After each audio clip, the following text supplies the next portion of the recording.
Selamat pagi teman-teman, kita berjumpa lagi ya dalam segmen terakhir ini dari topik online training mengenai HR Management for Non-HR People, ya, atau Fundamental of HR Management. Di dalam slide yang 58 ini kita bicara mengenai Employee Career Management, ya, Career Management, ya, Talent Management atau Career Management, ya. Anda bisa lihat di belakang saya. Di slide berikutnya saya jelasin apa itu career planning ya. Satu proses untuk mengidentifikasi dan merencanakan jalur posisi yang akan dilalui oleh karyawan. Di dalamnya tercakup proses penyesuaian, penyelarasan atau alignment antara kebutuhan dan keinginan dan kualifikasi karyawan dengan kebutuhan organisasi. Melibatkan serangkaian proses assessment dan program pengembangan yang ditujukan untuk membekali para karyawan agar siap menduduki jalur posisi yang telah diidentifikasi dan direncanakan. Jadi karir path namanya ya, jalur karir. Ada dua variabel keinginan karyawan. Karyawan kan pinginnya karir naik terus, tapi kan nggak bisa juga teman-teman. Perusahaan kan punya agenda lain. Dia mungkin lowongannya nggak banyak. Perusahaannya mungkin belum mau ekspansi, jadi peluang kerjanya lebih sedikit. Tapi kalau sebaliknya perusahaannya memang agresif, tumbuh, bisnisnya cepat tumbuh ya, Anda peluang karirnya juga tinggi. Maka saya bilang kalau bisa Anda itu kerja di perusahaan yang tumbuh. Karena perusahaannya tumbuhnya cepat, karir Anda juga akan cepat tumbuhnya. Dan kemudian ada assessment, Anda dinilai, kemudian dan seterusnya ya. Dikembangkan juga supaya ketika posisi itu kosong Anda siap. Oke. Di slide berikutnya saya bicara mengenai tahapan career planning ini. Yang pertama desain career path profile. Yang kedua di-assess karyawannya. Ya, dan kemudian dilakukan pengembangan, development intervention ya, intervensi pengembangan kompetensi karyawan. Maksud saya setelah karyawannya dipersiapkan untuk menjadi manajer misalnya, dalam 2 tahun si karyawan ini kita proyeksikan jadi manajer. Ya sejak sekarang si karyawan ini harus kita kembangkan, kita training, kita kasih on the job training, kita kasih action learning, kita kasih pelatihan-pelatihan online, supaya nanti dalam 2 tahun si karyawan ini sudah siap jadi manajer. Ketika jadi manajer dia sudah tangguh, sudah bagus kompetensinya. Itu ya teman-teman ya. Di slide berikutnya nih saya bilang apa itu career path. What is career path? Career path atau jalur karir adalah rangkaian posisi yang harus dilalui untuk mencapai tingkatan posisi tertentu dalam perusahaan. Jalur disusun berdasarkan profil kompetensi posisi, position kompetensi profile yang perlu dimiliki seseorang untuk menduduki posisi tersebut. Ya. Jadi ini di slide berikutnya nih saya cerita cara mendesain career path atau jalur karir itu menganalisis suatu posisi pekerjaan berdasarkan profil kompetensi yang direncanakan, yang dibutuhkan. Jadi Anda harus punya profil kompetensi teman-teman ya. Kalau Anda nggak punya profil kompetensi untuk tiap jabatan tersebut ya susah. Kalau bisa Anda sudah punya profil kompetensi untuk tiap jabatan di kantor Anda. Dari saat situ Anda bisa mengkelompokkan posisi pekerjaan yang memiliki kompetensi yang kurang lebih sama ke dalam satu job family. Mengkelompokkan posisi ke dalam job family. Baru setelah itu Anda mengidentifikasi jalur karir berdasarkan pengelompokan posisi tersebut job family. Ya, jalur karir, vertikal, lateral, ataupun diagonal. Vertikal itu ke atas ya. Horizontal yang maksudnya bukan lateral ya. Lateral itu sama dengan diagonal. Diagonal itu naik tapi menyamping. Dan kemudian mandatory trainingnya juga. Ya jadi misalnya langkah pertamanya Anda punya profil kompetensi teman-teman untuk setiap jabatan. Nah dari profil kompetensi itu Anda kemudian bisa mengkelompokkan mana-mana posisi yang kira-kira mirip ya. Dan kemudian Anda bisa membuat jalur karir. Contohnya misalnya untuk menjadi seorang HR manager, Anda bisa datang dari seorang staff training, atau bisa juga dari staff rekrutmen, atau juga dari staff compensation and benefit. Ya, ketiganya punya peluang yang sama untuk menjadi HR manager. Karena kompetensinya mirip gitu ya. Atau seorang marketing and sales director bisa datang dari sales manager, bisa datang dari marketing manager, bisa datang dari distribution manager, atau bisa datang dari social media marketing manager. Jadi mungkin manajer marketingnya banyak di perusahaan ini. Ada marketing manager, ada sales manager, ada social media marketing manager, ada distribution manager. Nah, semua ini kompetensinya saling mengisi. Nah, semuanya punya potensi yang sama untuk menjadi sales and marketing director. Jadi gitu ya, dibikin jalurnya. Jadi di slide berikutnya ini saya bilang mengkelompokkan beragam jenis posisi yang memiliki profil kompetensi yang kurang lebih sama ke dalam satu job family. Contoh job family misalnya marketing family, IT family, human resource family, financial family, keluarga keuangan, operasi atau hukum dan humas. Jadi job-job cluster itu. Nah, kemudian Anda bisa menentukan pergerakan karir ya di slide berikutnya nih saya bilang ya. Bisa vertical movement, bisa diagonal movement, ya. Bisa juga horizontal movement.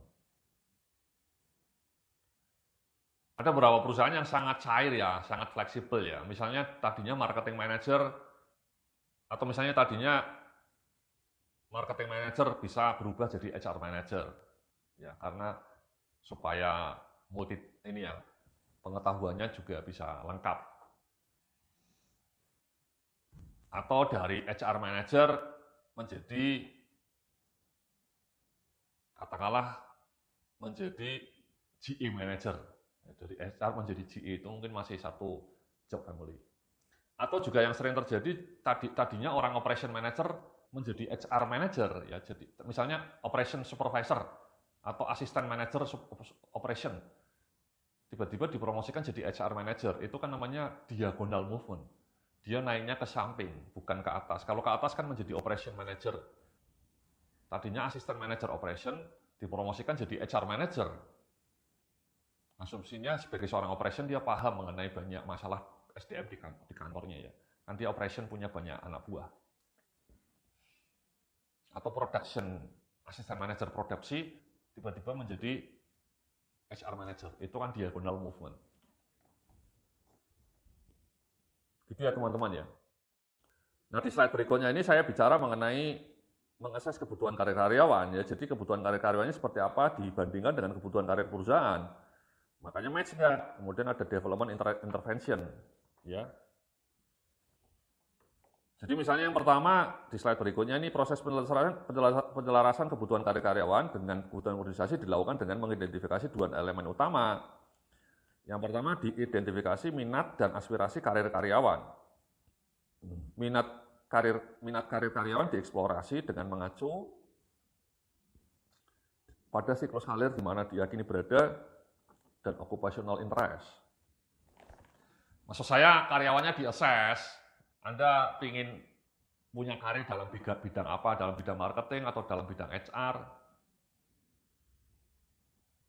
Ya, ditanya minatnya.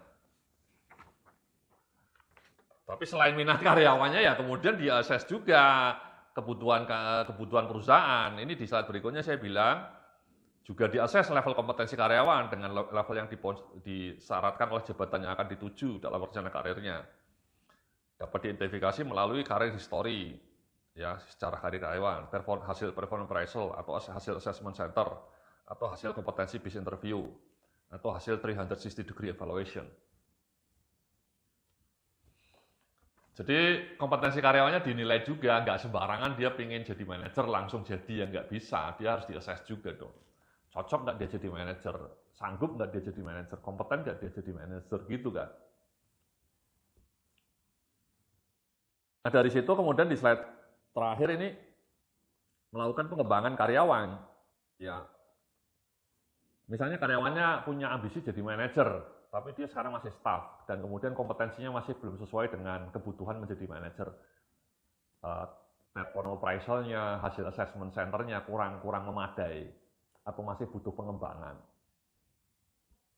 Nah, dia dikembangkan, misalnya dikasih on the job training, dikasih special assessment, penugasan khusus, dirotasi, atau dikasih pelatihan-pelatihan, atau dikasih job enrichment, ya pengkayaan pekerjaan, atau job enlargement, dikasih mentoring, dikasih action-based training, atau cross training dan studi, suruh belajar mandiri gitu ya. Jadi program pengembangan itu sebenarnya banyak teman-teman, tidak hanya training online seperti yang Anda sekarang lakukan ini ya. Ini salah satu opsi yang menarik, murah meriah lagi. Tapi Anda juga butuh yang namanya on the job training. Anda butuh action learning. Tadi saya sudah cerita apa itu action learning. Anda juga butuh special assignment. Ya, jadi staff yang mau dipromosikan jadi manajer kalau bisa dikasih tugas-tugas khusus supaya pengalaman dia lebih mekar. Dia dikasih on the job training juga, dia dikasih mentor, ada atasannya yang jadi mentor dia. Itu kan bagus, pengembangannya itu komprehensif. Jangan menganggap pengembangan itu hanya dengan training, itu salah kaprah. Misalnya karyawannya kita belum kompeten Pak, apa solusinya cuma di training, itu nggak lengkap menurut saya. Kalau bisa ada mentoring, Anda punya program mentoring, itu kadang-kadang lebih efektif dibanding training. Anda punya program rotasi jabatan. Anda punya program special assignment. Jadi karyawan-karyawan muda yang potensial dikasih tugas-tugas khusus yang memang sengaja didesain supaya orang ini pengalamannya menjadi lebih bagus. Mungkin dia dijadikan ketua tim pengembangan IT atau dijadikan ketua tim pengembangan kebijakan baru atau ketua tim pengembangan bisnis baru. Dan seterusnya. Tetap dipantau, kinerja dia dalam ketua tim itu dipantau. Kemudian ada mentor yang memantau dia, itu kan ideal sekali. Jadi si anak muda ini merasa punya mentor, merasa dikasih peluang-peluang yang bagus. Jadi tidak hanya training, itu melengkapi semuanya. Nah dari semua itu kemudian harapannya nanti dalam waktu 2 tahun, 3 tahun si anak muda ini menjadi lebih kompeten, menjadi lebih siap, ketika mau dipromosikan menjadi manajer. Gitu ya, teman-teman ya. Prosesnya kayak gitu. Nah itu tugas HRD ya, untuk mengendalikan itu semua. Kadang-kadang HRD-nya kurang kreatif gitu ya. Jadi tidak punya apa-apa. Mengalir saja. Ya. Hukum mengalir alamiah itu kan nggak afdol, kurang maknyus. Oke? Saya rasa seperti itu teman-teman ya. Jadi itulah materi saya mengenai HR for non-HR people. Kita sudah belajar mengenai manpower planning, mengenai training and development, mengenai performance management, dan juga mengenai career management. Ya, harapan saya apa yang sudah saya sampaikan ini bisa Anda aplikasikan. Beberapa action plan tadi saya ngasih assignment kepada Anda supaya betul-betul dikerjakan. Karena sekali lagi dengan mengerjakan action itu Anda bisa belajar lebih banyak. Anda akan lebih membekas dalam hati Anda. Oke. Jadi saya rasa seperti itu ya. Sekali lagi kita semua paham bahwa SDM yang hebat itu menjadi kunci pilar dari kinerja bisnis yang hebat ya. Bisnis Anda akan maju, bisnis Anda akan hebat kalau kinerja SDM Anda top Marco top Jos Marco Jos. Oke. Kita semua lihat lah ya, Apple menjadi besar karena orang-orangnya hebat ya. Kemudian di Indonesia juga tadi saya cerita ya, perusahaan-perusahaan hebat di Indonesia seperti Astra, kemudian Bank BRI, kemudian Tokopedia, itu menjadi raksasa karena mereka juga dikelola oleh orang-orang yang kompeten, ya, yang cakap. Semoga perusahaan Anda atau kantor Anda juga menjadi cetar membahana karena Anda juga orang-orang yang hebat. Oke, terima kasih, salam sukses, penuh kemuliaan.